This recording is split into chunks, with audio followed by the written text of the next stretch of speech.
Assalamualaikum warahmatullahi wabarakatuh. Alhamdulillah alladzi bi ni'matihi tatimmu shalihat. Asyhadu an la ilaha illallah wahdahu la syarika lah wa asyhadu anna Muhammadan abduhu wa rasuluh. Allahumma shalli wa sallim wa barik wa an'im ala rasulina wa syafi'ina wa nabiyyina wa qudwatina wa sayyidina Muhammadin sallallahu alaihi wasallam wa ala alihi wa ashabihi wa man tabi'ahu bi ihsanin ila yaumiddin. Ya ayyuhalladzina amanu taqullaha haqqa tuqatih wa la tamutunna illa wa antum muslimun. Allahumma bika asbahna bika amsayna bika nahya wa bika namutu wa ilaika nusyur. Rabbana hab lana min azwajina wa dhurriyyatina qurrata a'yun waj'alna lil muttaqina imama. Amma ba'd. Hadirin jamaah salat subuh yang dirahmati Allah SWT. Mohon maaf agak terlambat. Alhamdulillah pagi hari ini kita dipertemukan Allah SWT dalam keberkahan di atas keberkahan. Karena ada keberkahan pagi hari seperti doa Nabi, Allahumma barik li ummati fi bukuriha. Ya Allah, berkahilah umatku pada pagi harinya. Ada keberkahan sholat berjamaah di masjid subuh, apalagi karena ini sholat yang sangat istimewa. Inna Qur'an al-fajri kana masyhuda, sebagaimana kalimat Quran. Dan istilah Quran al-fajri, para ahli ilmu juga merasakan bahwa sentuhan Quran sangat berbeda untuk sholat subuh dibanding yang lain. Karena Quran al-fajri artinya sholat fajar atau sholat subuh. Tapi istilah Quran bukan sholat al-fajri, tapi Quran al-fajri. Quran al-fajri artinya Quran fajar, padahal artinya sholat fajar, sholat subuh. Dan para ahli ilmu mengatakan bahwa itu membuktikan bahwa praktek di Rasul Shallallahu Alaihi Wasallam, walaupun fajar atau subuh itu rakaatnya paling sedikit, tetapi Qurannya paling panjang. Itu kenapa sentuhannya adalah kalimat Quran al-fajr, ya, dan bisa dibuka di dalam sirah Rasulullah SAW. Juga keberkahan kebersamaan kita bersama muslimin muslimat yang lain, juga bersama keluarga kita. Ada keberkahan rumah Allah Subhanahu Wa Taala. Jadi ini keberkahan di atas keberkahan. Semoga lapis-lapis yang istimewa ini menjadi bekal untuk kita memasuki Ramadan dengan baik. Hari berbagai rahmati Allah Subhanahu Wa Taala. Bicara tentang Ramadan, itu kita di awal berdoa semoga Allah Subhanahu Wa Taala memberikan kita keberkahan di sisa hari yang tersisa beberapa hari ini, dan semoga Allah sampaikan kita di bulan Ramadan dan bisa mengisi Ramadan dengan sebaik-baiknya, lebih baik dari yang telah berlalu. Bicara tentang Ramadan, tentu ayat-ayatnya tidak lepas dari ayat-ayat Ramadan yang Al-Baqarah 183 sampai 187. Hanya saja saya ingin memberikan beberapa tafsir para ahli ilmu tentang ayat-ayat ini. Hadirin, saya ingin menyampaikan dari ayat yang terakhir sekali, karena ayat 187 itu ayat yang terakhir di tema Ramadan dalam surah Al-Baqarah. Nanti itu 187 kita naik ke atas. Dari 187 sebagai ayat terakhir tentang Ramadan, ternyata sentuhannya sangat keluarga. Karenanya tidak salah kalau Ramadan juga merupakan bulan keluarga, perbaikan keluarga. Kalau ada masalah, ada hal-hal yang belum berjalan dengan baik di keluarga kita, Ramadan waktunya. Karena ayat-ayat yang lain dari 183 sampai 186 yaitu banyak bicara tentang masalah bicara tentang masalah imani, hukum, dan seterusnya. Tapi masuk ayat 187, Allah berfirman sejak kalimat awalnya tentang keluarga, bahkan cukup panjang bicaranya. Dan para ahli tafsir membahas. Mari kita lihat sebagai bukti bahwa Ramadan ini kesempatan yang Allah berikan untuk para keluarga, dan mohon perbaiki keluarganya di bulan istimewa. Karena kalau di bulan istimewa sulit diperbaikinya, di bulan lain lebih sulit lagi. Allah berfirman, a'udzubillahi minasyaitonirrajim, uhilla lakum lailatas siyamir rafathu ila nisaikum hunna libasul lakum wa antum libasul lahun.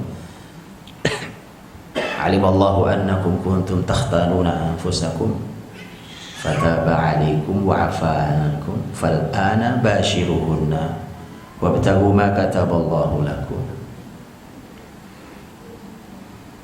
Ini sampai di poin itu pembahasannya tentang keluarga. Walaupun nanti ada sedikit tapi bicara masalah hukum, kata setelahnya wala tubashiruhunna wa antum akifuna fil masajid.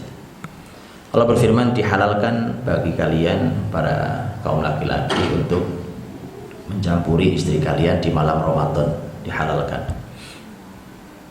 Mereka adalah pakaian kalian, kalian adalah pakaian mereka. Allah tahu bahwa ini berat fitnah buat kalian, sebuah ujian berat buat kalian, maka Allah menerima pertobatan kalian dan maafkan kalian. Maka sekarang campurilah mereka dan carilah apa yang ditakdirkan Allah pada kalian. Ayat ini sungguh dahsyat dan mengandung banyak sekali nilai yang terlewatkan oleh kita tentang tema keluarga ini. Dan ini panduan-panduan yang sangat penting, mengingat bahwa tema keluarga itu di negeri ini tema yang sangat jarang dibahas oleh para ahli ilmu syar'i. Satu, insyaallah khair. Yang kedua adalah kalaupun dibahas ternyata dalam jumlah yang sangat sedikit, atau banyak dibahas tapi bukan dalam panduan syariat. Dan semua orang bicara terserah mereka dengan ilmunya masing-masing yang kadang cocok dengan syariat, kadang bertentangan dengan syariat. Kemudian itu disodorkan di keluarga kita, kemudian kita lakukan itu di rumah kita. Begitu hasilnya tidak baik, baru kita bingung. Kelihatannya kemarin Islami pembahasannya, ya kan? Karena kebiasaan, karena di negeri ini negeri Muslim, sehingga kalau pembahasan tentang apapun mesti yang paling pas dikasih ayat, dikasih hadis, kemudian dikasih sejarah Nabi Muhammad, sudah pas. Dipikir dengan cara itu kemudian menjadi Islami. Mesti karena ini adalah tema keluarga, mesti panduannya langsung dari Quran dan hadis Nabi SAW, tidak muter-muter ke konsep lain, karena hasilnya berat.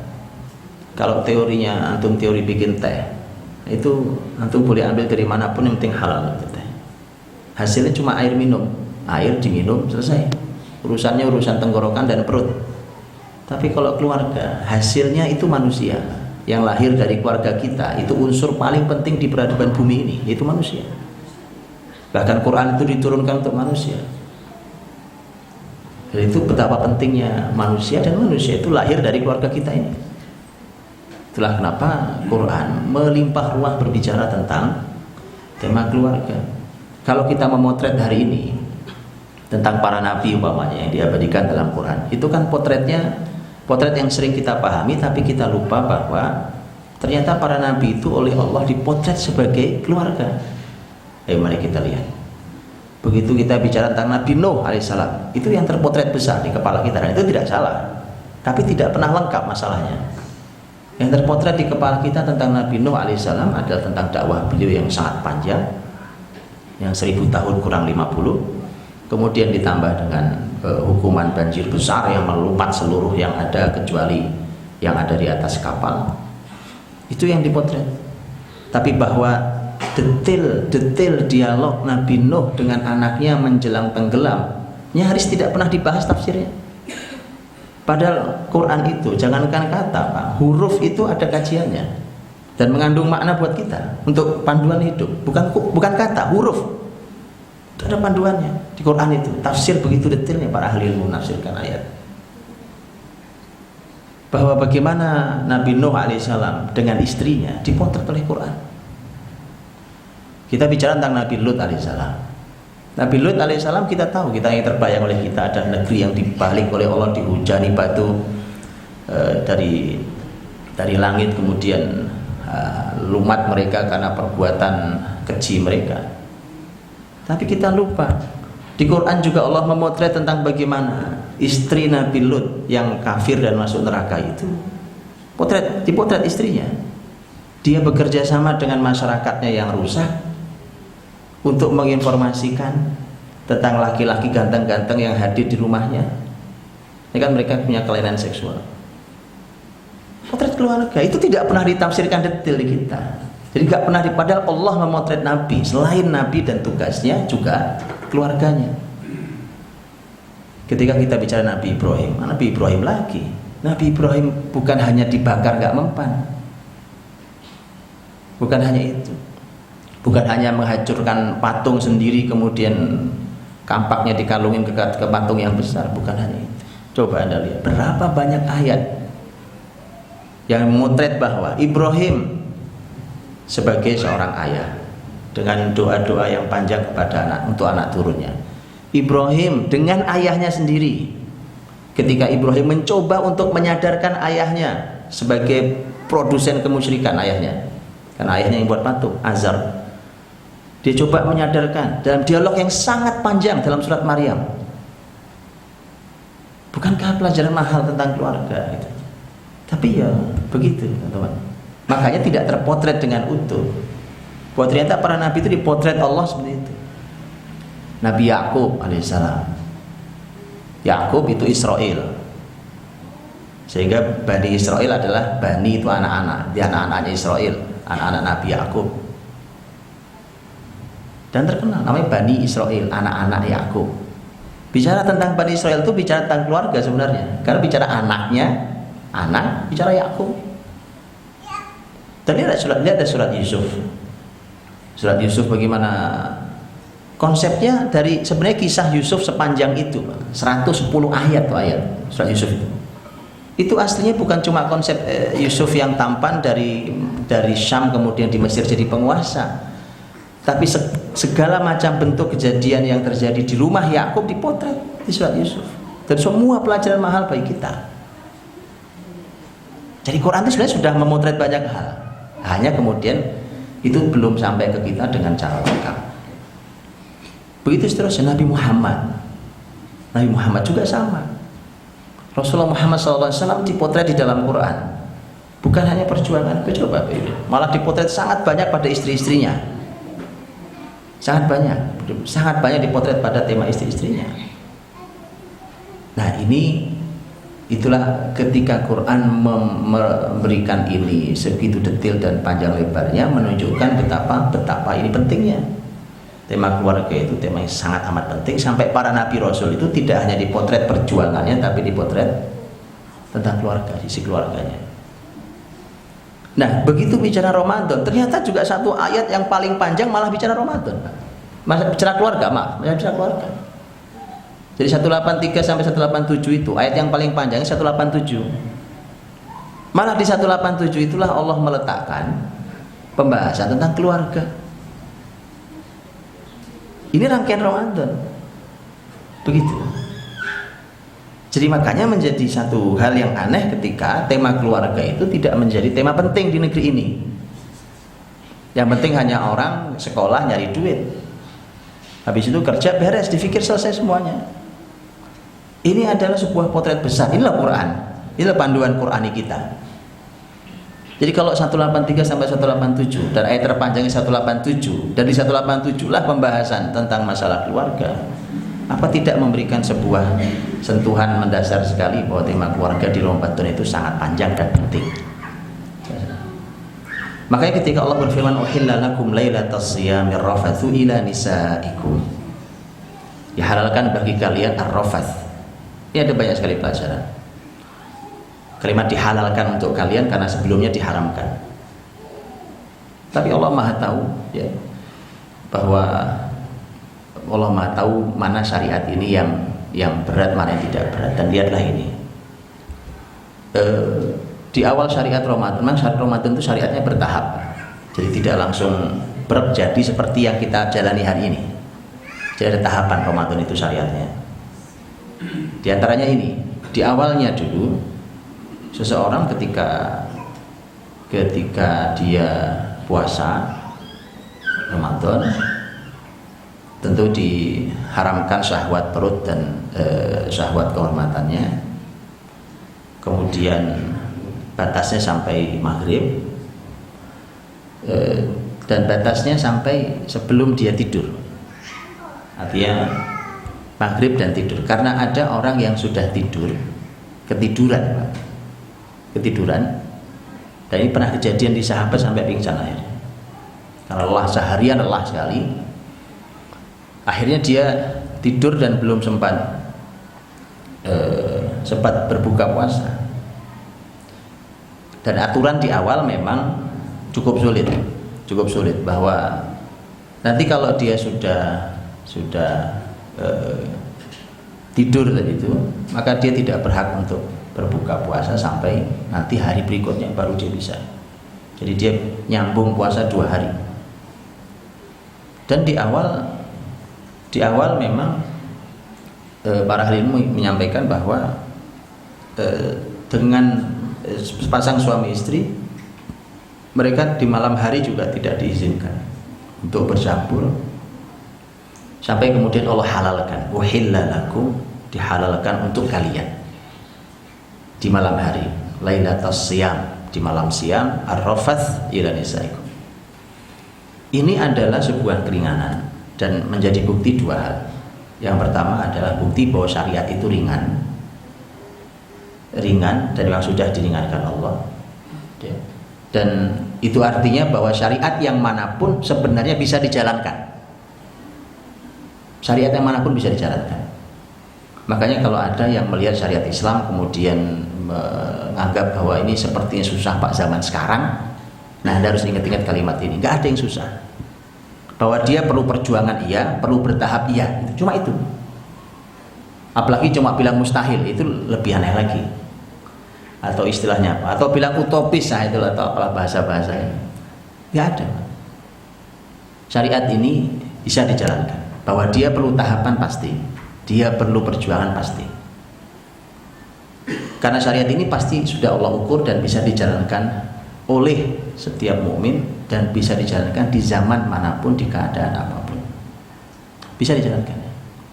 Ya, hanya masyarakat yang memang sedang lelah dengan keadaannya kemudian menganggap bahwa sulit dijalankan. Yang kedua adalah bisa saja dari awal kan hak Allah untuk mewajibkan atau dari sejak awal Allah bisa saja mengatakan bahwa malam hari ya namanya sudah malam ya seperti yang kita hari ini ya makan ya minum ya bercampur suami istri malam boleh. Kenapa nggak sejak awal begitu saja? Kenapa dilarang dulu baru diringankan? Itu dikaji oleh para ahli tafsir, teman-teman. Begitu itu dikaji oleh ahli tafsir. Lihat ayat begini dikaji. Silakan buka di tafsir para ahli ilmu. Kenapa begitu? Apa hikmahnya? Kan dari awal, kenapa tidak dari awal saja bahwa seperti itu sekarang Ramadan kita juga begini kok, malam hari juga makan boleh, minum boleh, bercampur sama istri boleh kan gitu. Kenapa nggak dari awal begitu? Kenapa dilarang dulu baru dibolehkan? Ini memang ada banyak hikmahnya. Ini salah satu saja. Salah satunya adalah bahwa kalau orang beriman diperintah Allah pasti akan nurut. Sudah pasti nurut. Dilarang ini, dilarang itu pasti nurut. Tetapi Allah Subhanahu wa taala ingin memberikan kepada mukminin nikmat yang lain, yaitu nikmat keringanan. Begitu di awal dilarang kemudian diringankan, itu kita merasakan nikmatnya, ya Allah, Allah Maha baik. Oh ternyata ini ada keringanannya. Tadinya nggak boleh sekarang jadi boleh. Itu kan sedap, Pak. Jadi ada sedapnya syariat ini. Ada sentuhan itunya. Itu betapa luar biasa. Gitu ya. Dan beberapa syariat memang di awalnya dilarang, kemudian diizinkan. Beberapa syariat memang begitu. Dengan hikmah Allah Subhanahu wa taala. Memang ada hikmah besar di baliknya. Contohnya di tema yang lain adalah tema ziarah kubur. Nabi SAW menyampaikan, kuntu nahaitukum an ziyaratil quburi ala fazuruha fa innaha tudzakirukumul akhirah. Saya dulu melarang kalian ziarah kubur. Jadi awal dulu ziarah kubur itu nggak boleh, untuk laki, untuk perempuan semua nggak boleh. Tapi kata Nabi, sekarang kalian boleh ziarah kubur, karena ziarah kubur bisa mengingatkan kalian pada akhirat. Para ahli ilmu menyampaikan, kenapa dilarang awalnya?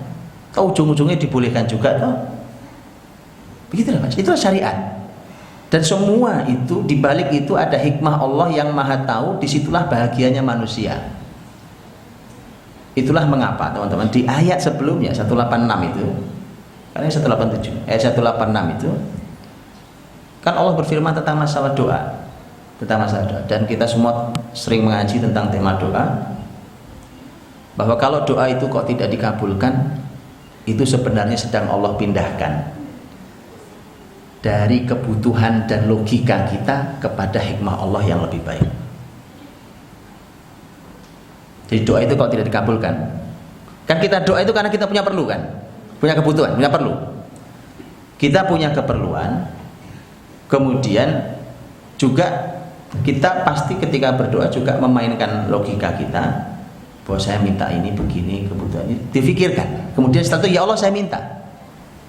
Begitu tidak dikabulkan, sebenarnya kalau buat orang beriman itu sebenarnya Allah ingin pindahkan dari sekedar keperluan dia dan logika dia, dipindahkan kepada hikmah Allah yang lebih baik.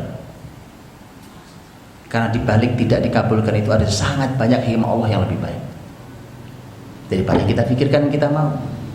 Itu kalau orang beriman gitu. Itu artinya syariat setelahnya pun sama. Syariat setelahnya yang tadi 187 adalah ketika manusia ini tadinya syariat tidak dibolehkan, kemudian dibolehkan. Pertanyaan ulama kan juga begitu, kenapa sih? Kenapa nggak dari awal dibolehkan saja? Kan sama-sama aja, ujung-ujungnya juga boleh. Tidak begitu. Itulah hikmah Allah di baliknya. Tadi contohnya, ini salah satu hikmah tadi, ketika dilarang ziarah kubur di awal.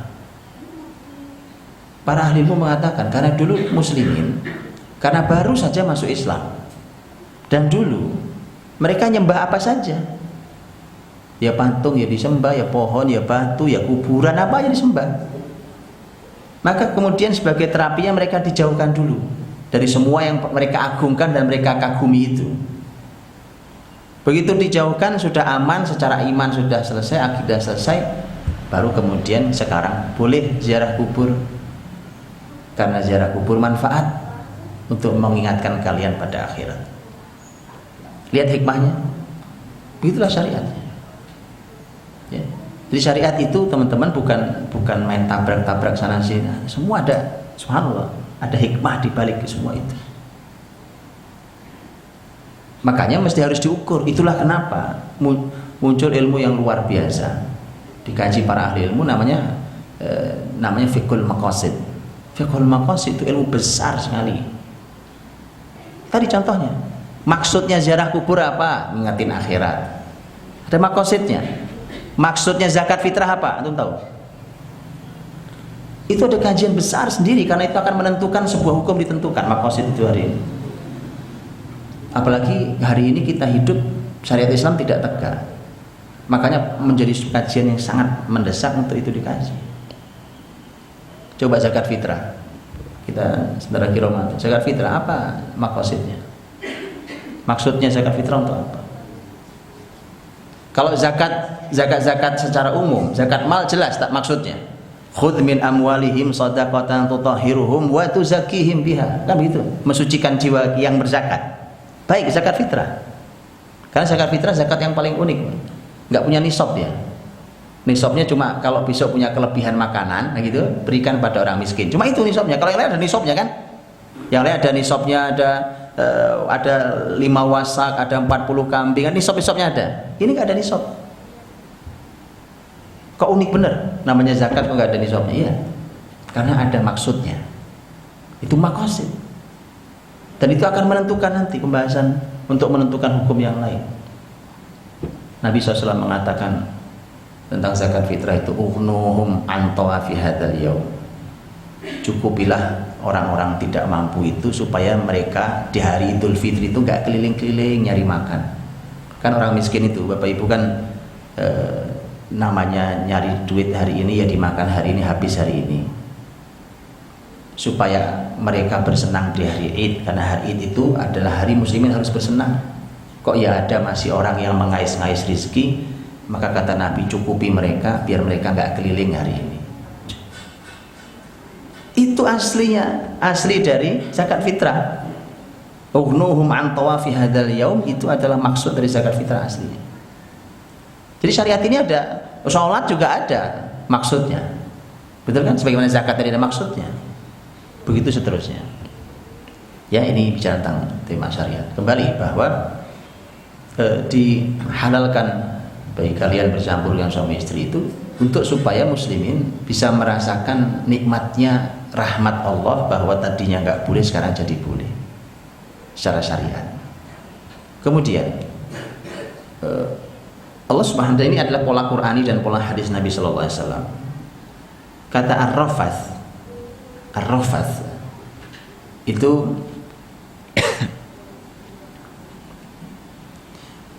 kata ar-rafath itu asli artinya sebenarnya bicara yang isinya jorok, Pak. Rafath itu isinya itu.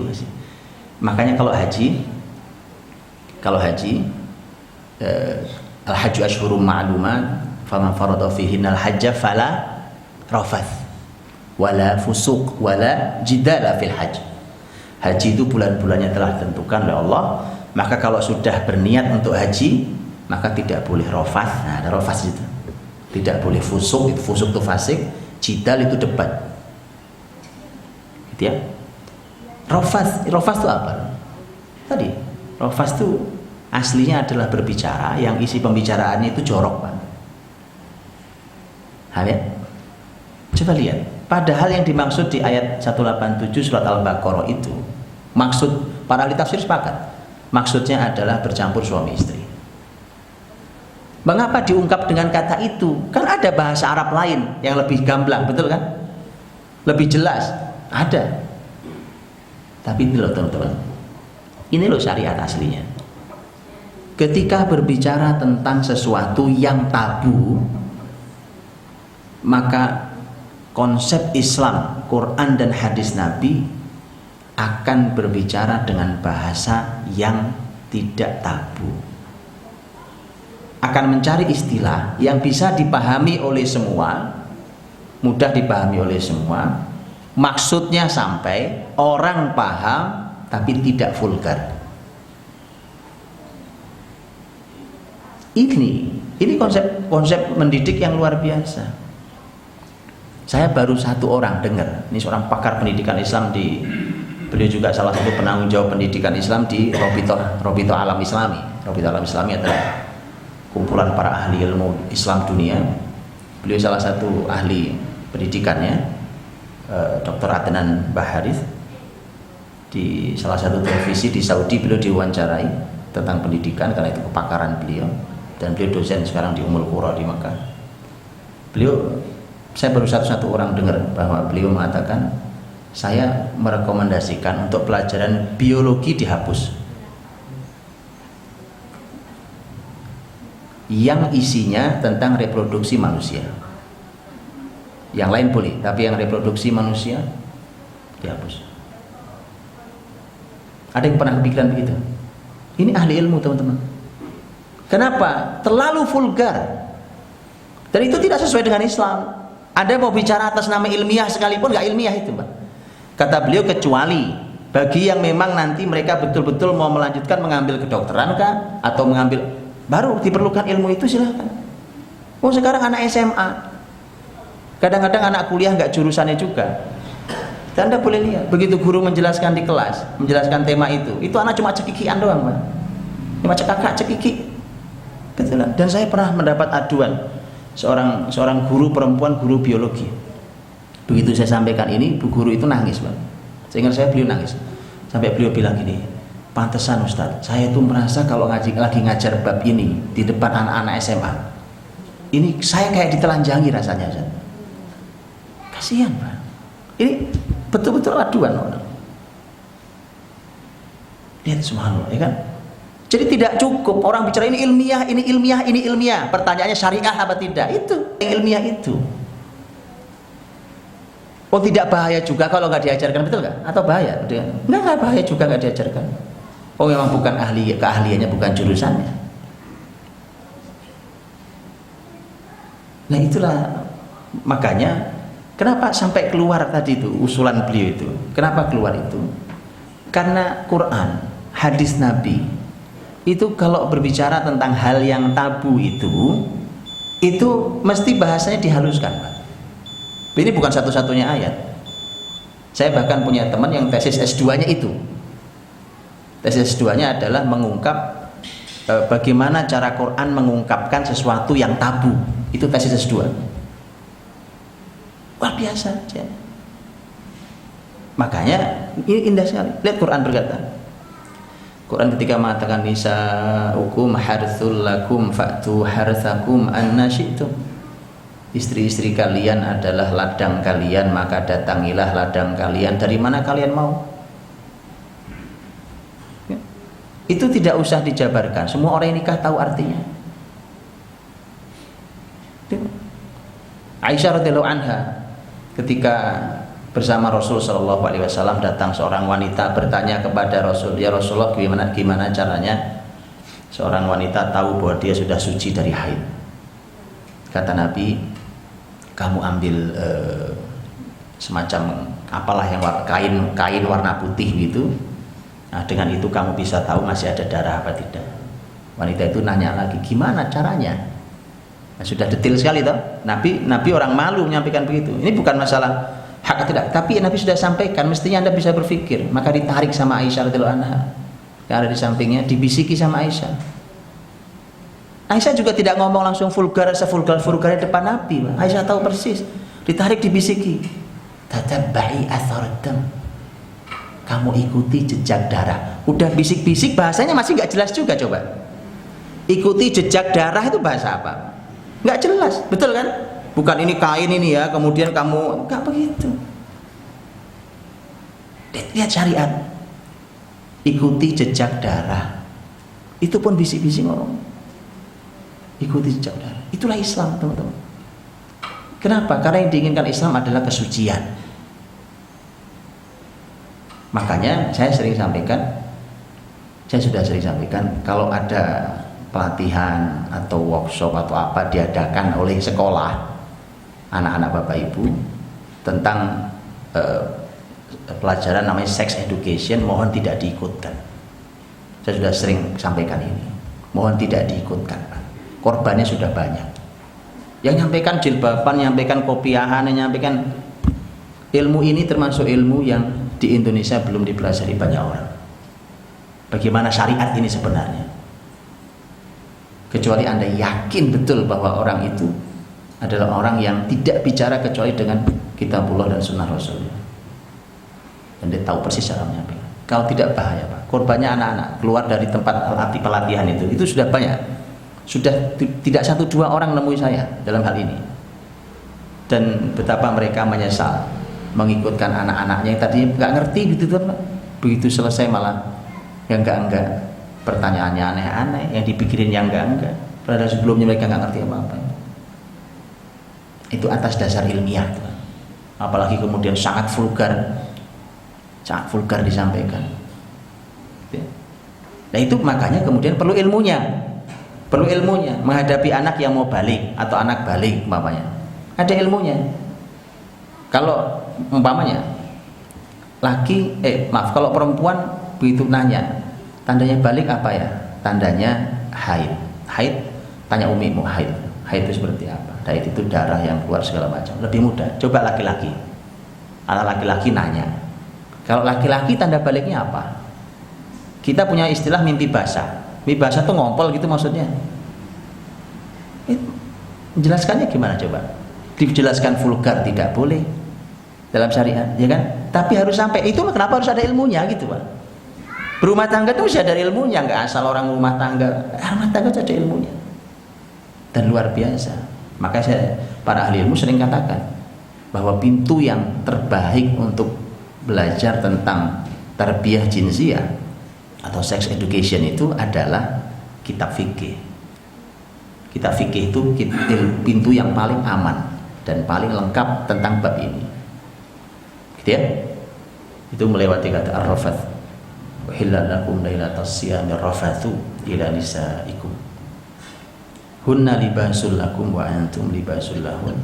Mereka para istri adalah pakaian kalian dan kalian adalah pakaian mereka. Libas itu pakaian.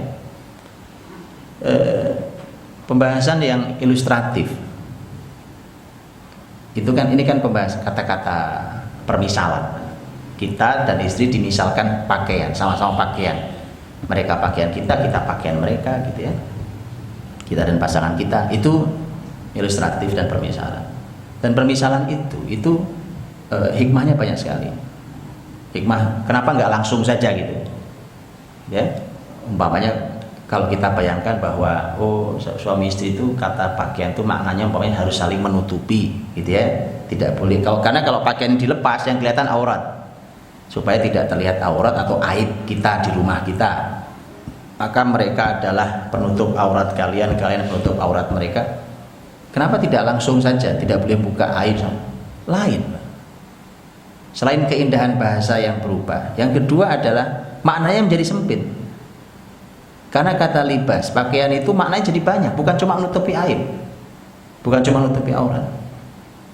Dan ini subhanallah, yang begini ini sampai bisa, kalau diteliti lebih detail, sampai nanti bisa menghadirkan ilmu-ilmu baru. Bukan hanya ilmu yang berhubungan dengan rumah tangga, Pak. Bahkan mungkin berhubungan dengan kesehatan, berhubungan dengan nutrisi, berhubungan dengan kedokteran, berhubungan dengan teknologi. Itu bisa hadir hanya oleh kalimat yang seperti ini. Nah, kalau kita nggak nyambung, biar anak-anak kita aja nanti yang belajar. Karena itu perlu ilmu dalam, Pak. Saya kasih contoh. Ini sama-sama tema suami istri. Tadi yang saya bacakan. Nisa'ukum harthul lakum. Istrimu adalah ladangmu. Kalau di sini istrimu adalah pakaianmu, kamu pakaian istrimu.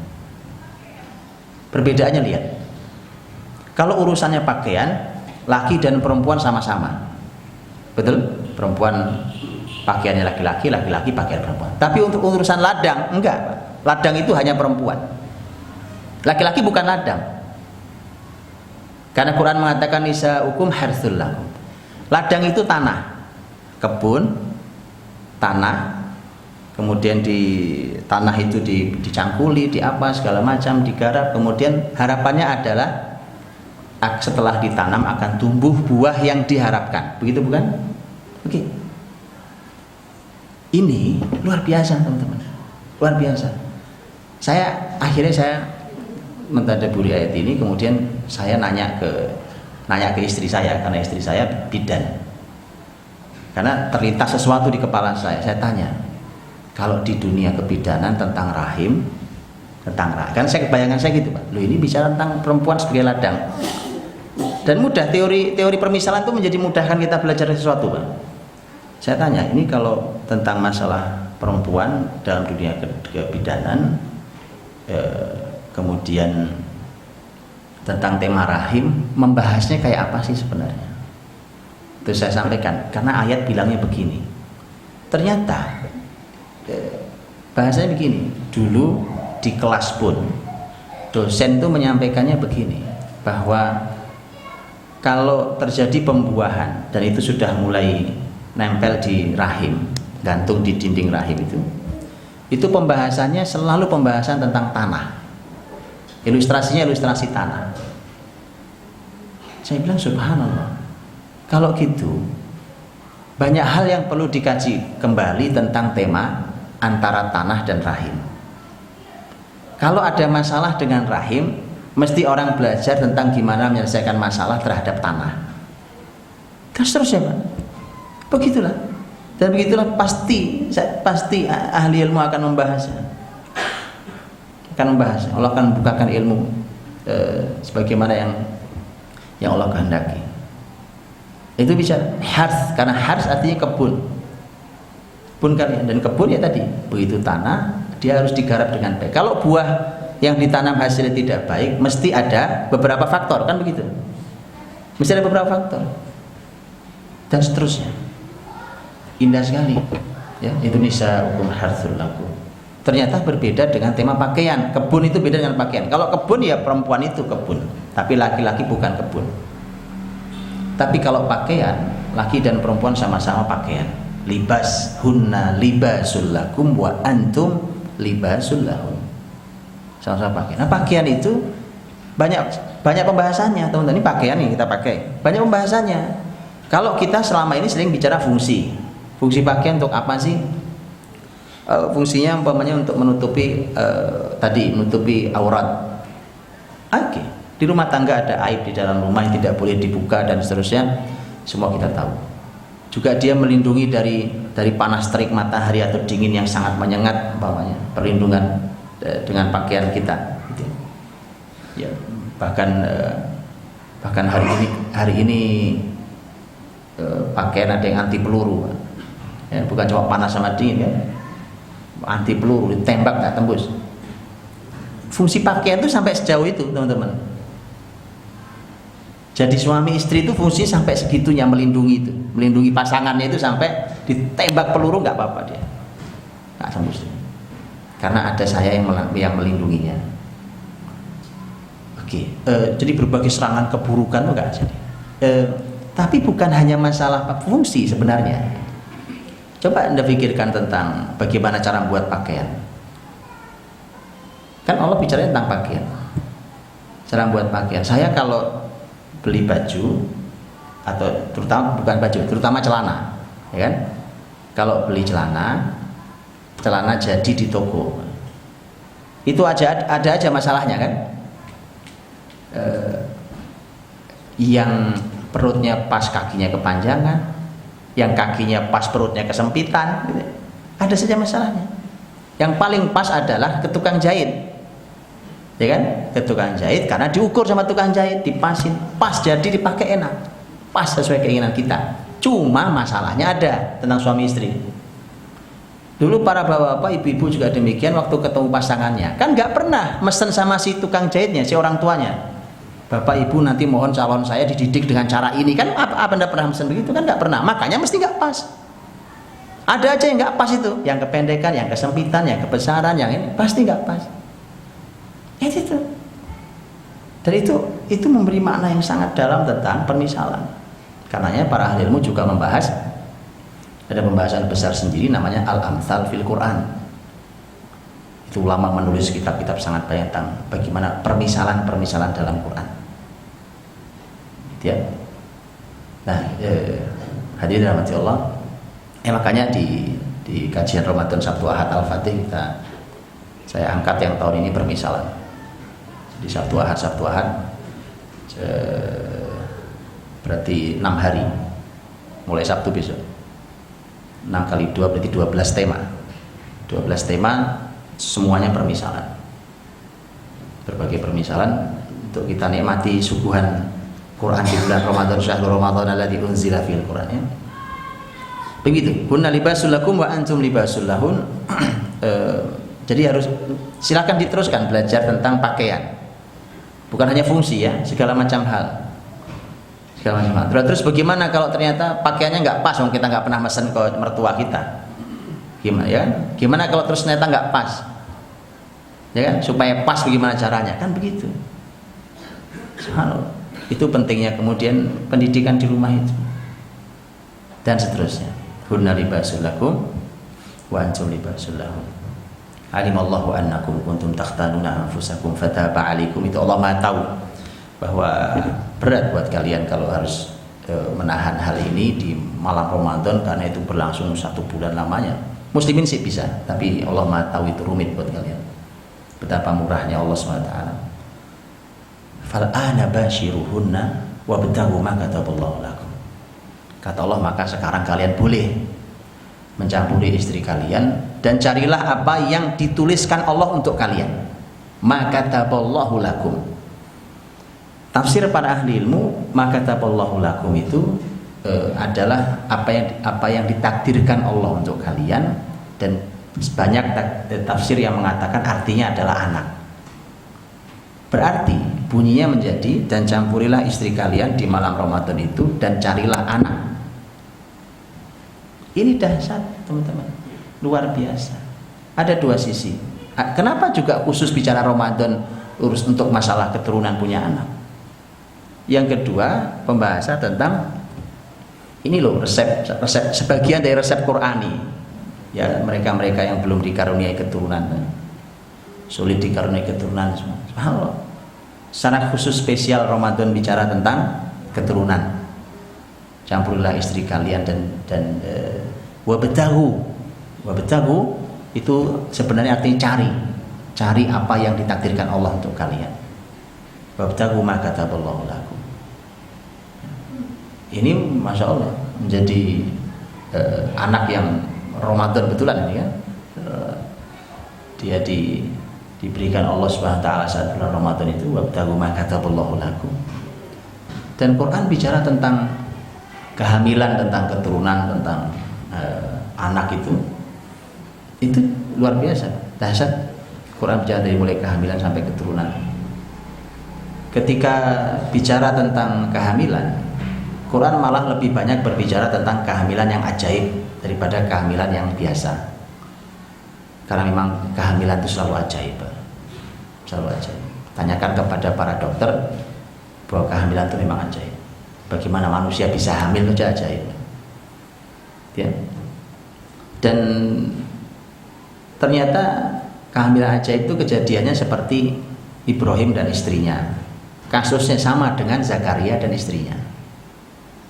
Ya, yang suaminya sudah tua, istrinya sudah mandul. Ini urusan yang tua. Urusan yang masih muda seperti Maryam, ya, masih gadis tapi belum tersentuh laki-laki, kok ya hamil juga. Ini teman-teman rahmati Allah menjadi pembahasan para ahli ilmu. Di antaranya tentang tadi, kalau kita selama ini datang kepada ahli kandungan untuk berobat kalau belum kunjung punya keturunan gitu ya. Ya memang begitu usaha manusia. Nabi juga sampaikan untuk kita berobat. Tadawau, berobatlah kalian kata Nabi. Saya suruh berobat. Tapi jangan salah, Quran itu punya resep Qurani. Resep Qurani. Makanya tidak sedikit karena kehamilan itu ajaib. Berapa banyak orang yang sudah kesana kesini, dia nggak dapat juga anak keturunannya, kemudian dia berhenti malah hamil. Berhenti dari berobat malah hamil. Oh iya. Dan itulah karenanya di Quran harus sampaikan. Nah, di antaranya ayat yang Ramadan ini. Nah, Ramadan waktu yang tepat. Gara-gara ini, nanti teman-teman lihat nih. Kata gara-gara ayat wabtagu ma kataballahu lakum, dan carilah apa yang ditakdirkan Allah untuk kalian. Tafsirnya adalah anak. Saya pernah membaca sebuah penelitian kedokteran. Diteliti itu karena para dokter kan ini wilayah kedokteran nih, wilayah tentang diantaranya wilayah kedokteran, bicara tentang masalah anak. Kenapa Ramadan bicara anak? Akhirnya dokter ini meneliti tentang kesuburan di bulan Ramadan. Begitu loh, ilmuwan muslim itu harusnya begitu, negeri ini harusnya begitu. Dokter negeri ini begitu nemu ayat teliti, teknokrat nemu ayat teliti, itu harusnya. Itu baru orang beriman. Orang beriman itu begitu. Kita ngakunya beriman, tapi kemudian kok Quran udah panjang lebar bolak-balik tiap tahun kita nemui ayat ini. Maka diteliti. Saya pernah baca hasil penelitian itu. Di antaranya yang diteliti itu di tema tingkat kesuburan itu di antaranya adalah kualitas sperma. Diteliti kualitas sperma di bulan Ramadan dan di bulan lain. Luar biasa. Itu loh ilmuwan Islam. Gara-gara ayat ini, fal ana bashiruhunna wabtaghu ma kataballahu lakum. Itu penelitian. Dan benar ternyata. Hasilnya memang kualitas itu meningkatnya sangat tajam. Kualitas sperma itu meningkat luar biasa di Ramadan itu. Ya. Ini sebagian teman-teman sudah jam 6.04. Ternyata waktunya enggak cukup. Jadi cukuplah bahwa ketika salah satu target besar di kita memang Ramadan kita ini bersama keluarga Semoga menjadi target, Pak, target besar kita dari mulai kepala rumah tangganya sampai istri, ya, sampai anak-anak kita, sampai rumah kita, kebiasaan di rumah kita, dan seterusnya, sampai program Ramadan yang kita buat, ya. Kalau ada Bapak Ibu di rumah yang belum ngobrol sama anak-anak dan istri di rumah, para ayah, ya, kalau belum ada yang ngumpulin anak istrinya, tolong dikumpulkan mumpung masih ada hari ini, masih ada hari ini, masih ada hari besok, ya kan, ya, masih mohon dikumpulkan. Bicaralah Ramadan ini mau ngapain sih kita. Jangan Ramadan ini jalannya biasa aja kayak yang lain, ya. Jangan hanya bicara program. Saya sering sampaikan ini, jangan hanya bicara program. Program itu sebenarnya pembahasan nomor 2. Nomor satunya bukan program. Nomor satunya seperti Nabi mencontohkan kepada kita bahwa nomor satunya adalah membahas tentang kebesaran Ramadan itu apa sebenarnya. Sebelum bicara program, kesalahan pendidikan di rumah kita, sehingga anak-anak itu mau sampai kapanpun nggak pernah mandiri dengan ibadahnya. Ini kesalahannya di sini, Pak. Selalu Islam itu kita potret sebagai beban. Apalagi kalau sudah beban ditambah disertai ancaman, udah tambah rumit. Ayo Ramadan lo, awas susah dibangunin sahurnya. Ayo terawih jangan sampai bolong lo ya. Baca Quran target sekian, semua beban. Subhanallah. Itu yang membuat pendidikan anak nggak berhasil, teman-teman. Nggak berhasil. Anda mau sampai kapanpun nanti begitu besar Anda baru nyesel. Kok nggak jadi, Ustaz ya? Nggak jadi. Karena bayangannya sudah akan mandiri, punya kesadaran sendiri, beribadah dengan tekun seperti yang sering kita baca dalam Sirah Nabawiyah, itu nggak akan ketemu itu. Kenapa? Karena cara Nabi mendidik anak-anaknya tidak sama dengan cara kita didik anak-anak kita. Harus cocokin. Nabi didik sahabat tentang Ramadan tidak dimulai dari menumpuk program, menekan mereka, mengancam, nggak ada itu. Program itu pembahasan nomor 2. Nomor 1 kebesarannya. Ya, ini sebagai penutup saya bacakan hadis Nabi, hadis riwayat Nasai dalam sunannya. Abu Hurairah radhiyallahu anhu meriwayatkan Rasulullah SAW di masuk Ramadan beliau ceramah di hadapan para sahabat. Lihat ceramahnya, nggak program, bukan program baca Quran, puasa, baca Quran, taraweh, sedekah, nggak gitu. Itu versi Islam versi kita, sehingga sampai kapanpun beban. Orang nggak ada yang suka hidupnya dibebani, itu nggak ada. Kapan-kapan punya kesempatan dia lempar bebannya, Pak. Dan padahal beban itu Islam, dibuang itu bahaya. Kata Nabi SAW, atakum syahrul Ramadan syahrun mubarak, faradallahu alaikum siyamahu, tuftahu fihi abwabul jannah wa tughlaqu fihi abwabul jahim wa tughallu fihi maradatus syayatin, fihi lailatun khairun min alfi syahr, faman hurima khairaha faqad hurim. Dalam riwayat lain Nabi SAW menyampaikan, kata Nabi SAW, ya baghiyal khairi aqbil wa ya baghiyasy syarri aqsir. Kata Nabi, telah datang pada kalian bulan Ramadan. Bulan Ramadan, jelasin dulu Ramadannya. Ya, bulan yang diberkahi. Allah mewajibkan pada kalian puasa. Ini cuma satu-satunya program cuma ini, Pak. Yang wajib tok yang disebutin Nabi di hadis ini. Allah wajibkan pada kalian puasa. Dibuka pintu surga, ditutup pintu neraka, diikat setan-setan yang durhaka. Ini semua perlu penjelasan. Kalau dilewatin gitu saja nggak ada rasanya. Dia harus dijelaskan, ya. Jadi kumpulkan keluarga dan jelaskan satu-satu. Di Ramadan itu ada malam yang lebih baik dari 1000 bulan. Ya, Lailatul Qadar. Siapa yang terhalangi dari kebaikannya, kebaikan Lailatul Qadar, sungguh dia terhalangi dari semua kebaikan. Jadi tolok ukur Ramadan kita berhasil apa tidak adalah apakah di malam itu, di Lailatul Qadar itu kita bisa berbuat banyak kebaikan apa tidak. Kalau terhalangi berarti Ramadan kita memang masalah. Ini ukuran disampaikan Rasulullah. Dalam riwayat lain Nabi mengatakan, wahai para pencari kebaikan, datanglah ke sini. Ramadan waktunya nih. Wahai para pencari dosa, pencari kejahatan, berhentilah. Itu loh ceramah Nabi di hadapan sahabat, ya. Jadi setelah dibesarkan tentang Ramadan yang memang mulia ini dan barokah ini, baru bicara program. terus ngapain kita, itu baru program. Gitu ya, cuma 2 poin itu caranya. Yang belum kumpul keluarga, yang ngumpul keluarga, ngobrol sama, direncanakan yang baik. Karena ternyata sekali lagi 183 sampai 187, ayat terpanjang 187, malah 187 bicara tentang keluarga sebagian ayatnya. Wallahu a'lam bishawab. Mohon maaf atas salah kurangnya. Saya akhiri, subhanakallahumma bihamdika asyhadu an la ilaha illa anta astaghfiruka wa atubu ilaik. Assalamualaikum warahmatullahi wabarakatuh. Ada yang mau sampaikan atau habis waktunya? Kalau ada habis waktunya, silakan kalau ada yang sampaikan.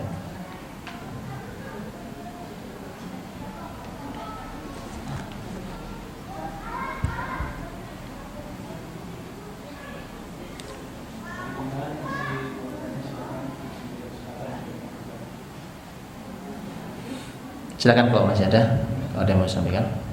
Kalau tidak ada, saya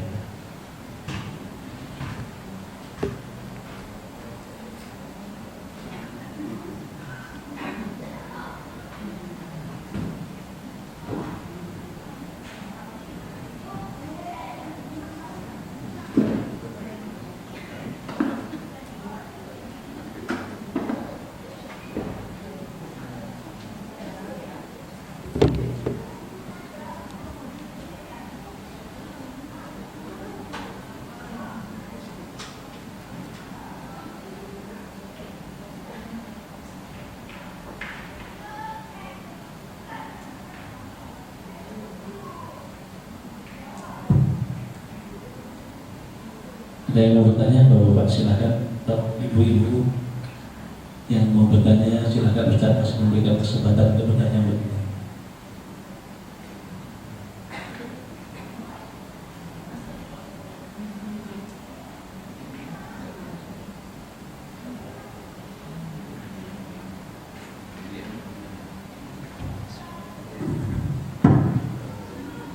Ayo Ustaz. silakan. Juga tadi keterangan menarik sekali ya. Silakan. Kemudian kalau selamanya di pengalaman kita di keluarga itu paling yang kita terapkan misalnya kayak buka bersama, buka bersama dengan keluarga atau sahur bersama. Nah, sementara kita sendiri selama ini juga memang kita belum pernah mendapatkan potret atau cerita atau bagaimana kira-kira buka bersamanya Rasul atau sahur bersamanya Rasul itu seperti apa. Sementara yang di kita tuh malah lebih sering kita fokus ke makanannya atau lebih sering fokus ke persiapan untuk kita rame karena makannya gitu. Nah, sementara kita belum pernah dapat apakah bagaimana sih dulu potretnya Rasul ketika Rasul bersama keluarganya sahur atau buka bersama seperti apa? Baik. Sebelum itu begini, kita ini teman-teman, ini zaman materialistik seperti ini, semua tolok ukurnya adalah materi. Efeknya ada. Efeknya selalu tolok ukurnya adalah kulit. Dan nyaris tidak pernah peduli dengan ruh. Itu kenapa para ahli ilmu memunculkan ilmu fikul maqasid tadi saya cerita. Fikih maksud tadi itu. Maksudnya apa? Karena kalau kita tidak paham ruhnya apa dan tidak dapat ruhnya, itu ibadah itu barang kering. Begitu kering, hasilnya pasti nggak ada. Kering, layu, mati. Sama apapun program ibadahnya. Karenanya ada makosid di dalamnya dan itu yang harus dipegangi betul. Harus sampai ke sini. Puasa tujuannya apa? Zakat tujuannya apa gitu, Pak? Kalau zakat tujuannya mensucikan jiwa kita, lalu habis zakat terus korupsi lagi, nggak nyampe maksudnya. Maksud utama zakat ke kita nggak nyampe. Wong kata zakat sendiri artinya suci kok, Pak. Supaya tadi untuk mensucikan jiwa. Yang sampai adalah uang sampai ke orang miskin, alhamdulillah. Tapi untuk kita yang berzakat nggak nyampe itu maksudnya. Begitu seterusnya. Nah maka pahami dulu tentang ruh. Ramadan ini harus dijelaskan dulu ruh semuanya. Saya sering sebutkan begini. Ayat 183 sampai 187 Ramadan itu dibaca oleh suami istri, gitu ya. Anak-anaknya juga boleh. Kemudian setiap ada ide ketaatan yang muncul di kepala saat membaca itu ditulis dalam kertas, Pak. Saya bilang tulis dalam kertas. Ya ayyuhalladzina amanu kutiba alaikumus shiyam. Oh, puasa, siam. Tulis puasa. Ayyaman ma'dudat faman kana minkum maridan aw ala safarin fa'iddatun min ayyamin ukhra. Bicara tentang fikih puasa. Fikih puasa yang sakit, yang musafir, itu masih banyak pertanyaan. Kalau safar itu safar yang kayak gimana, kayak ketika banyak pertanyaan. Berarti ada PR, ide muncul kedua bahwa belajar fikih Ramadan. Baik, jadi ide apapun yang muncul, ide ketaatan yang muncul saat membaca ayat itu ditulis, kemudian jadikan itu program di rumah. Lihat Pak, betapa barokahnya program-program ini, karena ini membuat program pertimbangannya murni ayat. Anda kan tahu kan kalau bikin keputusan itu kan ada tulisan mengingat, menimbang. Nah ini kan, bayangkan ini mengingat dan menimbangnya ayat semua. Apa enggak barokah itu? Luar biasa barokah. Keputusan yang keluar di rumah kita akan barokahnya luar biasa. Ya. Nah kalau pembahasan tentang sahur, tentang buka, saya sampaikan pertama adalah bahwa ini masuknya sebenarnya masuk dalam fikih semua. Tentu pembahasan tentang sunnah mengakhirkan sahur dan mempercepat buka. Mengakhirkan sahur itu ternyata sudah ada definisinya. Karena dalam hadis yang sahih dari Anas bin Malik dan Zaid bin Thabit, Anas bin Malik bertanya kepada Zaid bin Thabit.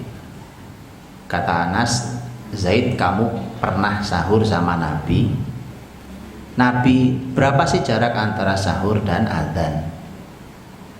Kata Zaid, qadra khamsina ayat, sekira 50 ayat dibaca. Ya, itu sering kita dengar.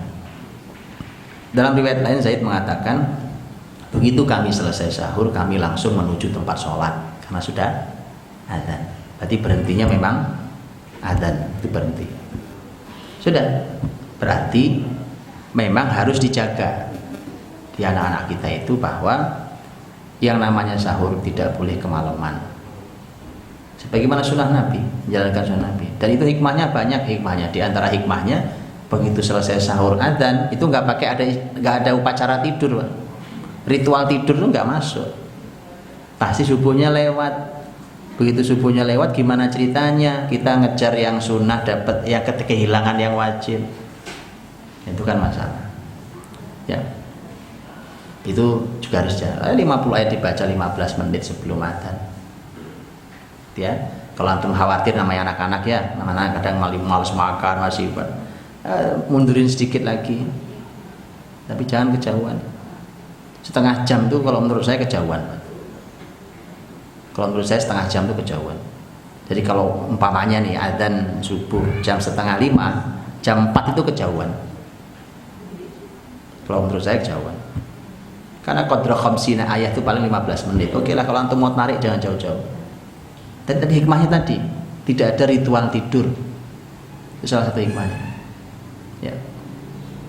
Nah itu tolong dijaga, yang begitu. Baik. Kalau buka puasa kita semua sudah tahu ada sunnah mempercepat buka puasa, yang tema mempercepat kalau ini sudah kita jalankan dengan baik, nggak usah dijelaskan panjang lebar. Kalau begitu adzan buka. Oke. Tapi ada penjelasan Anas bin Malik radhiyallahu anhu tentang cara Nabi berbuka. Dan ini mohon disiapkan. Kata Anas, Nabi itu bukanya dengan menggunakan ar-rutobat. Rutobat itu rutob, beberapa butir rutob, nggak satu. Nabi makan beberapa butir rutob. Jadi mohon disiapkan, cari rutob. Saya rutob untuk buka di rumah. Tahu rutob ya? Nah, saya rutob. Kata Anas, kalau rutob tidak ada, Nabi buka dengan at-tamarot. Tamarot itu kurma, ya kurma yang sudah matang, yang keras itu.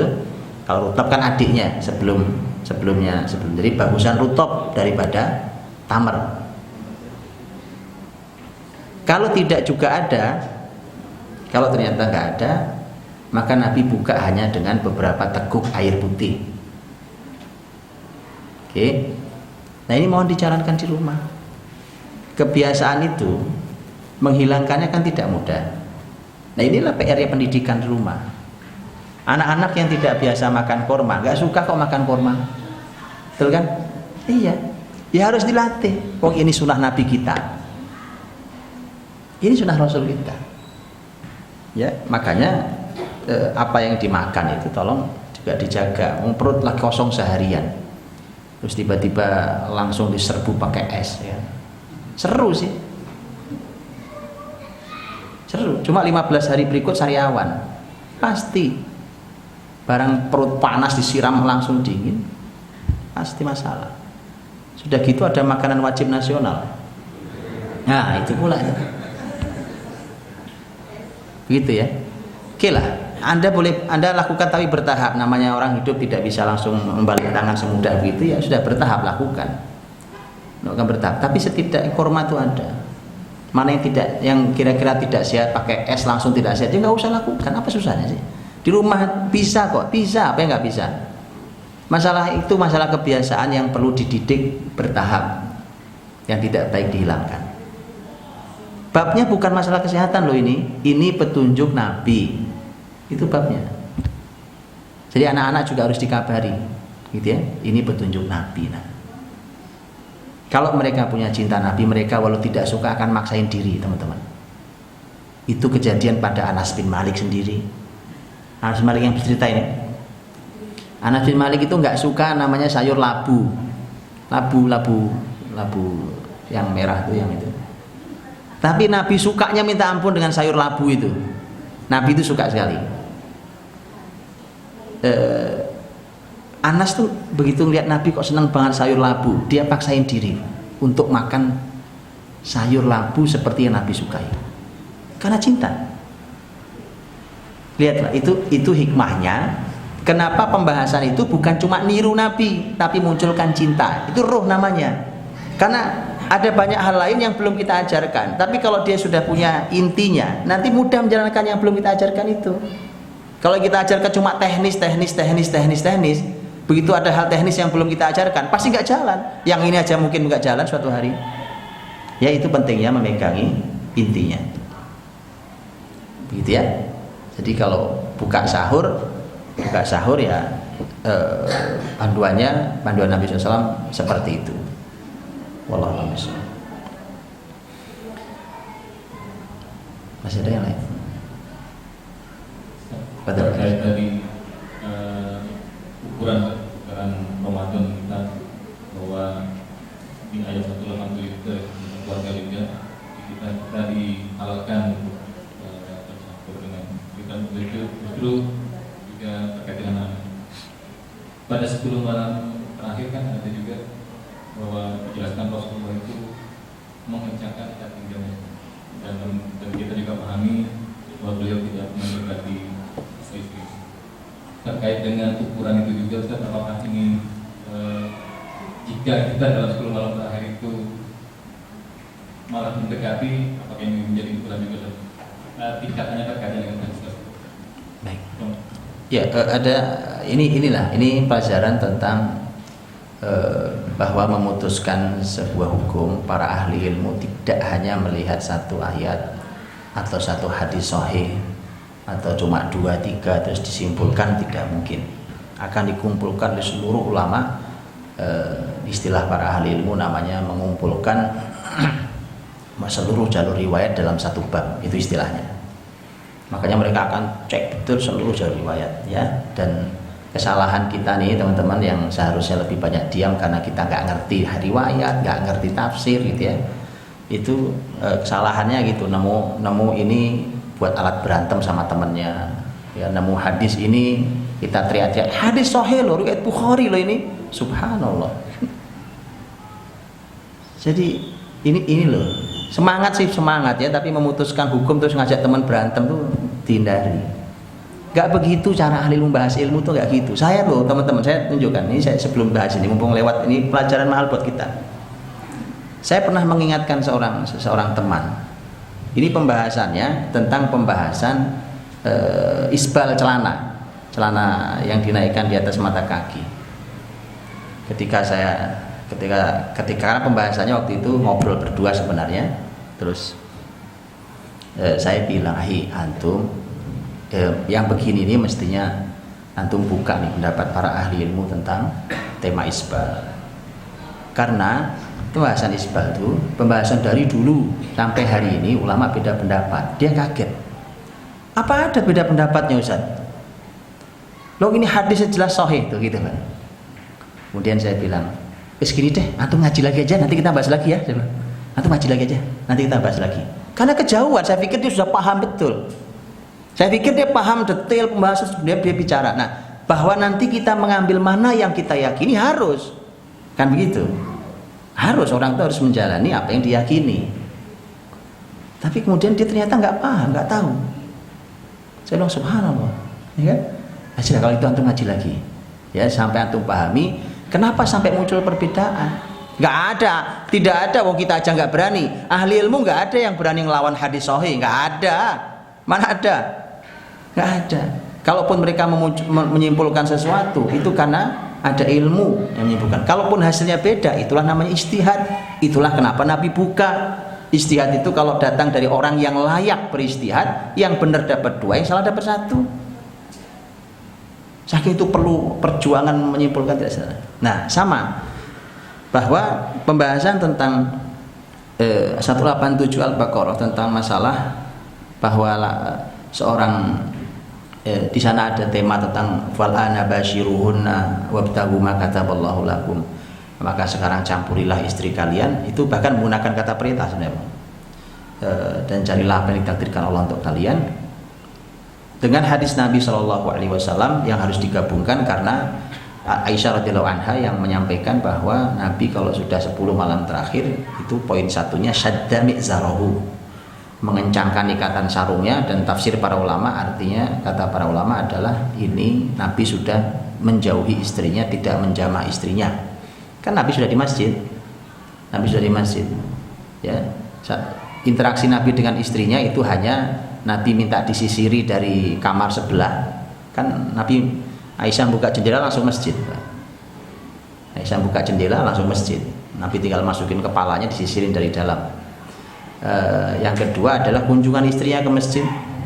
Kunjungan istrinya ke masjid seperti ketika Sofiyah datang ke masjid mengunjungi Nabi yang sedang itikaf di masjid. Makanya sudah. Nah, untuk itulah maka tentu tafsir terbaik adalah apa yang disampaikan Rasul dan apa yang dilakukan Rasul. Maka bercampur suami istri itu berarti sebelum 10 malam terakhir. Kalau sudah 10 malam terakhir, posisi laki-laki tidak di rumah masalahnya, di masjid. Ya kan? Makanya kata setelahnya jelas Allah sampaikan, wala tubashiruhunna wa antum aakifuna fil masajid. Jangan kalian campuri istri kalau lagi itikaf. Kan lagi itikaf Nabi. Maka sudah 10 hari terakhir, maka perintah mencampuri istri itu ada di sebelum 10 malam yang terakhir. Begitu, dan para ulama begitulah menggabungkan dalil itu selalu gitu. Ya, wallahu a'lam bishawab. Masih ada? Ibu-ibu ada mungkin? Tidak ada? Baik.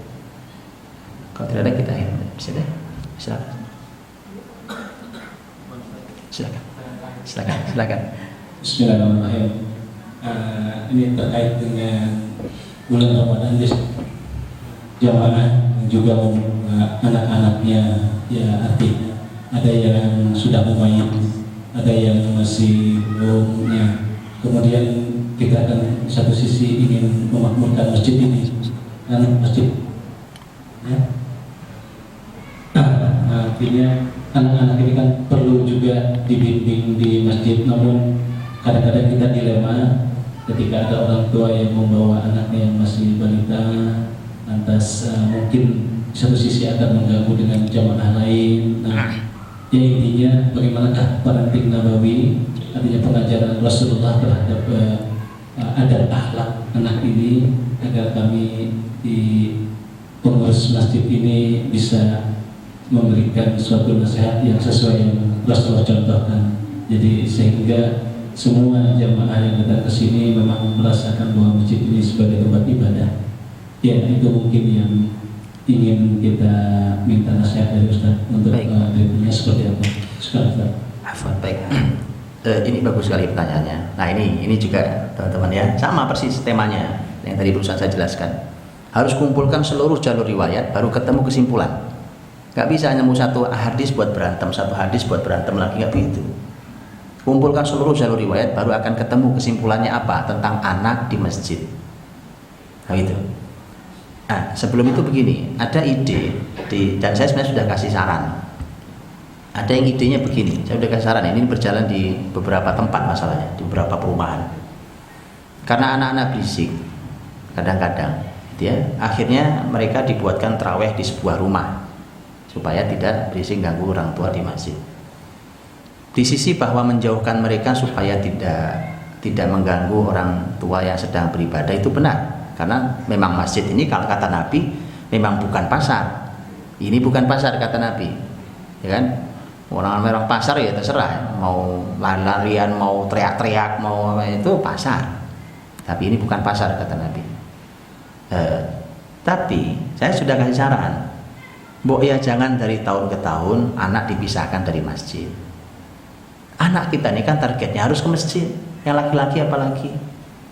Maka buatkan program bertahap. Ada lulusnya dari rumah itu. Masa nggak lulus-lulus?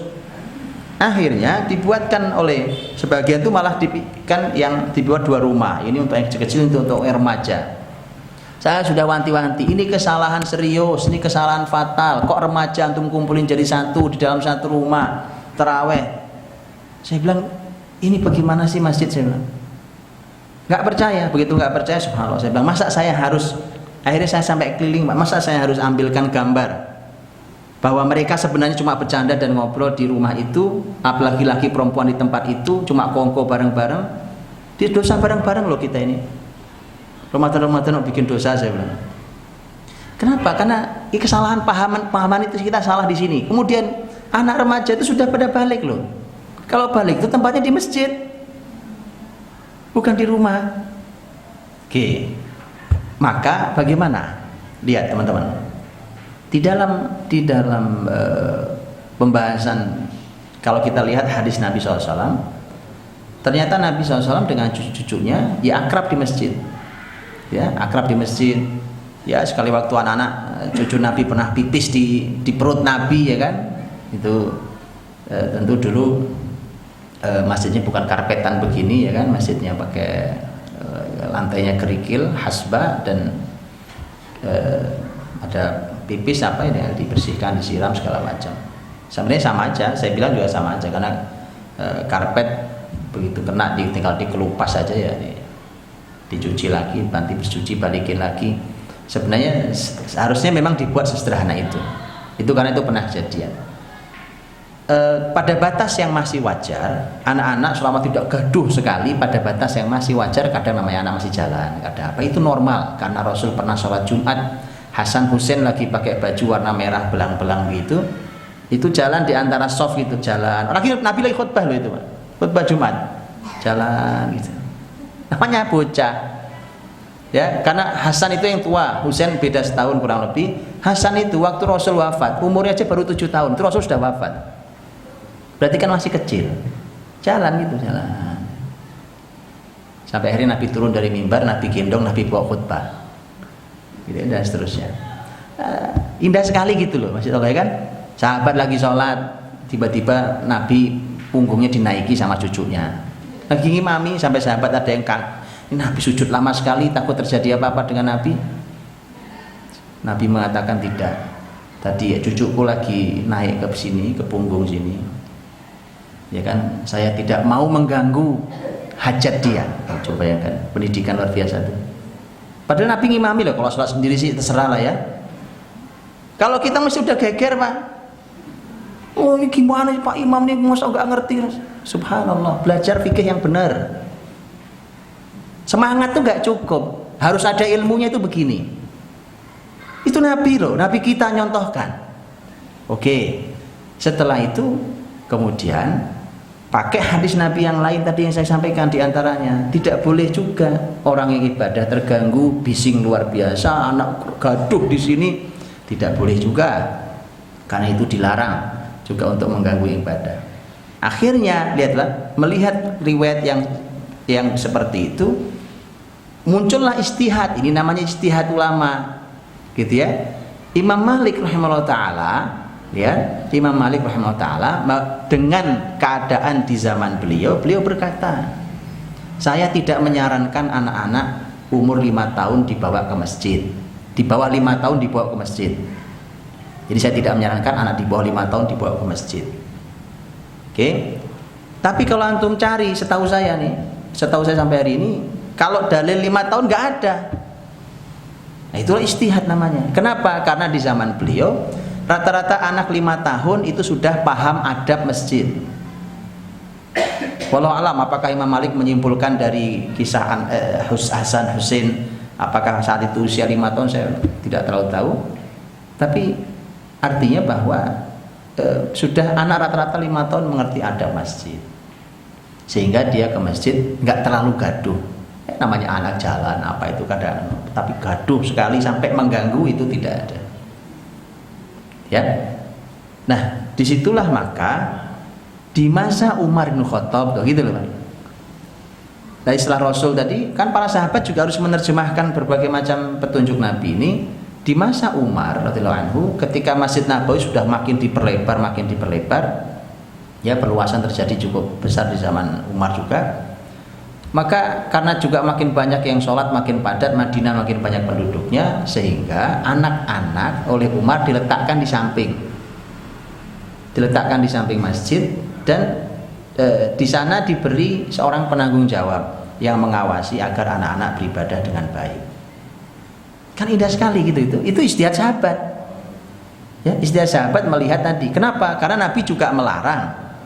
Karena Nabi juga menyampaikan bahwa yang di belakang imam semestinya adalah bukan anak-anak, dan harus orang-orang yang memang berilmu di belakang imam, karena sekali lagi banyak kepentingannya. Kecuali memang ini anak-anak yang memang ahli ilmu, ya kan?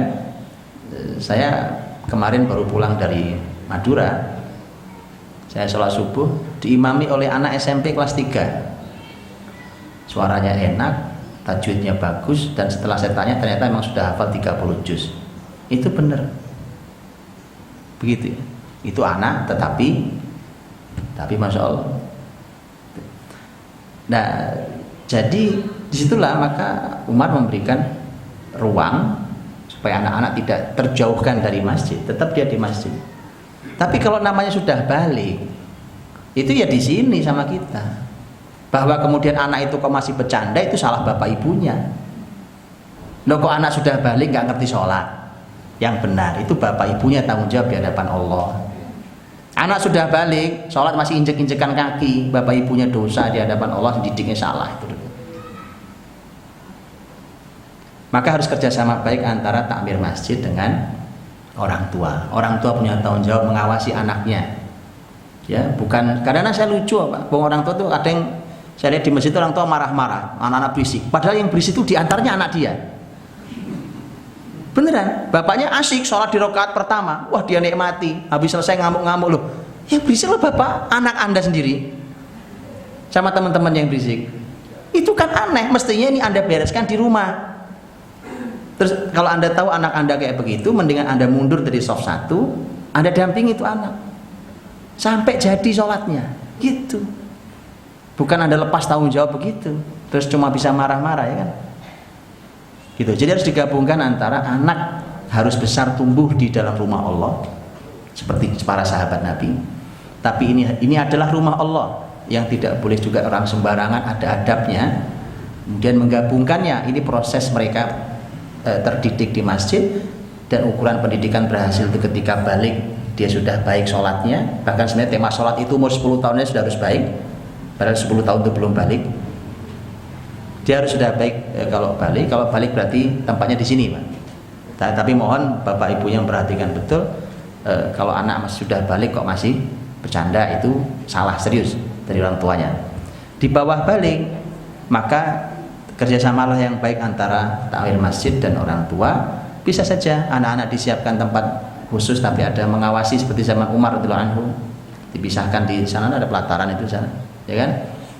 Atau kalau orang tuanya tidak, anaknya nggak mau di sana, ya didampingi, tolong didampingi, gitu. Ya, relakan soft pertama Pak. Saya ingin soft pertama, relakan Pak soft pertama. Anda punya pahala lain selain soft pertama, yaitu pahala mendampingi anak mendidik di masjid. Nanti kalau sudah jadi Anda soft pertama lagi nggak apa-apa, ya kan? Sudah bagus, anaknya Anda tinggal pun nggak, insya Allah nggak bercanda. Begitu ya, itu panduan lengkapnya insya Allah, dan mohon kerjasama yang baik antara takmir masjidnya dan para orang tua. Wallahu ta'ala a'lam bishawab. Saya akhiri, subhanakallahumma wa bihamdik, asyhadu an la ilaha illa anta astaghfiruka wa atubu ilaik. Assalamualaikum warahmatullahi wabarakatuh.